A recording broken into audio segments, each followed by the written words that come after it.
Paraît-il que l'on peut soigner son rhume grâce à une tranche d'oignon ou de patate que l'on mettrait dans nos chaussettes le soir avant d'aller se coucher, et le lendemain matin, on se réveille et on est guéri. Merveilleux, merveilleux, merveilleux. Alors, le problème, c'est que ça marche peut-être pas vraiment. Moi, quand je débunk quelque chose, en général, j'aime ça aller regarder dans la littérature scientifique pour que mes propos soient toujours scientifiquement prouvés.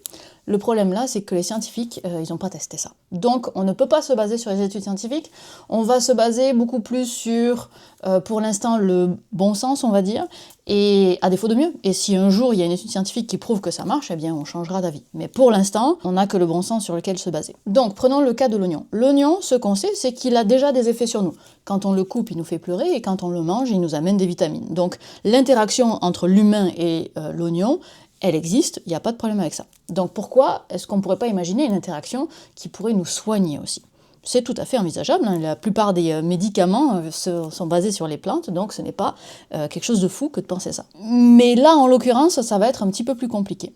Ne serait-ce que par le choix de la localisation de où mettre sa tranche d'oignon. On a choisi, les gens qui font la tendance, ont choisi le pied. Alors, on s'entend que si l'oignon doit agir sur nos toxines ou notre virus respiratoire, ça veut dire qu'il doit y avoir une interaction d'une façon ou d'une autre. Donc, on imagine que soit l'oignon vient amener des molécules dans le corps en étant en contact avec la peau, soit qu'il arrive à attirer toutes nos toxines à l'extérieur du corps. Et je pense que vous le savez, mais la peau des pieds, c'est pas la peau la plus fine qui soit, et c'est pas une muqueuse, donc c'est vraiment pas un bon endroit pour faire un échange de molécules. Donc a priori, ça doit pas être ça le mécanisme. L'autre option, ce serait peut-être de la réflexologie, mais la réflexologie, là pour le coup, on a des études scientifiques, et c'est considéré comme une pseudo-science, il n'y a rien qui prouve que cela fonctionne. Donc qu'est-ce qui nous reste comme méthode de fonctionnement?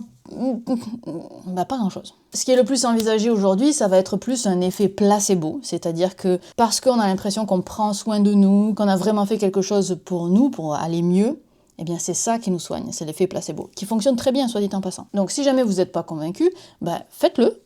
Tout ce que vous risquez, c'est de gaspiller un oignon ou une patate, et puis si ça marche, tant mieux, l'effet placebo marche bien, ou alors simplement... le timing était bon, vous étiez juste à la fin de votre rhume, et si ça ne marche pas, eh ben... attendez un petit peu plus, le virus va finir par passer.